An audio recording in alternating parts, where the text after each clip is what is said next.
Jangan lupa like, komen, dan subscribe channel YouTube TVRI Bengkulu, serta nyalakan lonceng notifikasinya.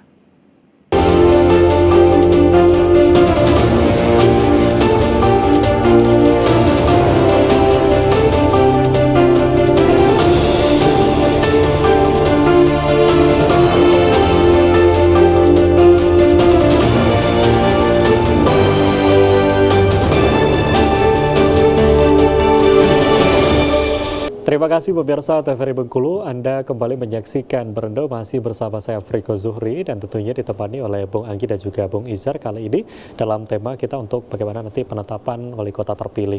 Dan kami masih menunggu pemirsa untuk partisipasi Anda bersama dengan layanan interaktif TVRI Bengkulu di Berendo. Untuk telepon interaktif kami di 08111013 210. Sekali lagi di 08111013 210. Kami tunggu pemirsa untuk Anda ingin bertanya bersama dengan narasumber yang hadir kali ini. Baik, masih ke pembahasan kita terkait dengan bagaimana kita menunggu untuk penetapan wali kota terpilih. Dan tadi kan kita sempat membahas sedikit ada 3 poin informasi terbaru gitu yang memang pada poin pertama nanti untuk beberapa daerah ataupun kepala daerah yang mungkin tidak ada permasalahan, tidak ada gugatan dan sebagainya akan dilantik pada 6 Februari gitu ya. Dan beberapa daerah yang tadinya sudah ada gugatan walaupun sudah selesai katakanlah khususnya untuk Bengkulu, tapi tetap nanti akan menunggu hasil keputusan dari Mahkamah Konstitusi. Nah, kalau kita bicara soal gugatan sendiri sebetulnya Bung Anggi, ini dasar hukum gitu ya dari gugatan sendiri ini seperti apa sebetulnya untuk sehingga katakanlah untuk di Bengkulu sendiri contohnya tadi adanya gugatan akhirnya dicabut. Untuk dasar hukumnya seperti apa gugatan yang dilayangkan itu?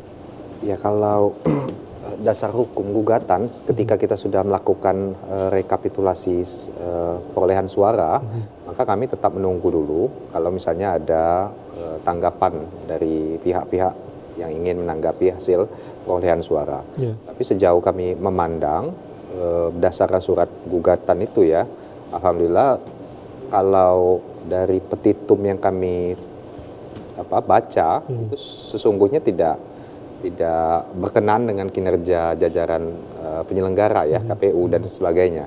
Karena di situ yang didalilkan adalah 2 indikator poin. Yang pertama adalah dugaan keterlibatan perangkat daerah ya, lurah, RT, camat dan sebagainya mendukung salah satu paslon. Lalu yang kedua juga dugaan ada keterlibatan APBD untuk memenangkan paslon yang lain. Sebagaimana kami ketahui di dalam proses rekapitulasi di KPU itu dibuka ruang seluas-luasnya ketika di jenjang PPK, di jenjang kota ada keberatan atau kejadian khusus itu bisa disampaikan oleh 5 paslon tersebut yang menjadi peserta karena memang dia punya kedudukan dan wewenang. Tetapi di tingkat kota tidak ada satupun keberatan ya terkait dengan proses rekapitulasi. Dan kami juga berkoordinasi dengan kawan-kawan Bawaslu karena poin TSM itu ya seharusnya mekanismenya harus disampaikan ke Bawaslu karena di situ ada ranah Kakumdu.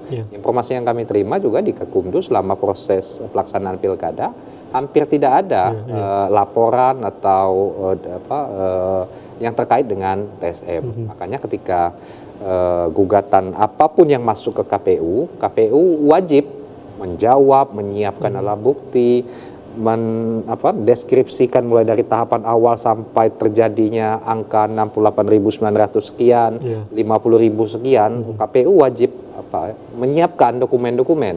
Tetapi di tengah perjalanan seperti disampaikan oleh Bung Izar tadi, paslon masing-masing ya, paslon terkait nomor urut 5 dan nomor urut 3 yang mengajukan permohonan sudah clear menunjukkan kedewasaannya dalam berdemokrasi, maka prosesnya juga sudah dilakukan pencabutan dan kami KPU juga mendapat tembusan KPU dan Bawaslu bahwa sengketa yang di Mahkamah Konstitusi sudah dicabut dan ketika pemeriksaan pendahuluan pun pemohon dan tim kuasa hukum tidak hadir menunjukkan bahwasanya proses pensengketaan ini sudah clear. Tetapi karena memang tata beracara di MK punya aturan tersendiri, ya kami sekali lagi KPU jajaran tidak harus mengikuti juga aturan yang ada di lembaga lain. Artinya untuk mekanisme sendiri ini dari katakanlah untuk Kota Bengkulu sebagai contoh ada 5 paslon itu memang dari KPU menerima apabila dilayangkan gugatan dan juga pelanggaran mungkin yang ingin dilaporkan dan sebagainya. Namun untuk mekanisme pencabutan ini tadi langsung ke KPU atau dia langsung ke Mahkamah Konstitusi? Langsung ke Mahkamah Konstitusi kalau dia berkenaan dengan proses perolehan hasil atau misalnya dia mendalilkan TSM ya. Bisa langsung ke MK dan laporannya juga memang langsung ke MK.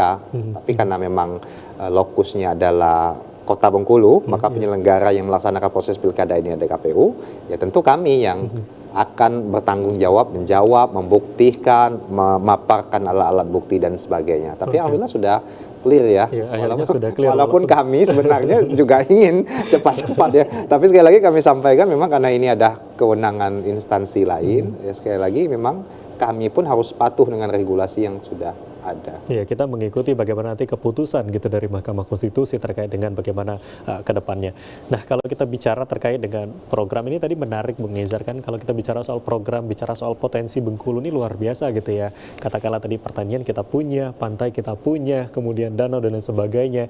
Nah, sebetulnya yang saat ini kalau kita melihat partisipasi dari masyarakat ini juga menarik karena di Pilkada serentak ini kan banyak didominasi oleh anak-anak generasi muda gitu ya. Katakanlah Gen Z dan juga Gen milenial. Nah, pastinya sudah dipersiapkan apakah ada program-program nanti untuk anak-anak muda. Pastinya mereka juga menyaksikan dan juga menunggu gitu ya. Apa sih yang bisa kami dapatkan gitu sebagai anak muda di Kota Bengkulu ini. Salah satunya adalah lapangan pekerjaan. Ini menarik nih. Gimana nih Bung Izar? Kita bicara tentang anak muda ya. Itu artinya bicara ke depannya pengen mereka itu kami ini ditaruh di mana. Artinya kami butuh pekerjaan.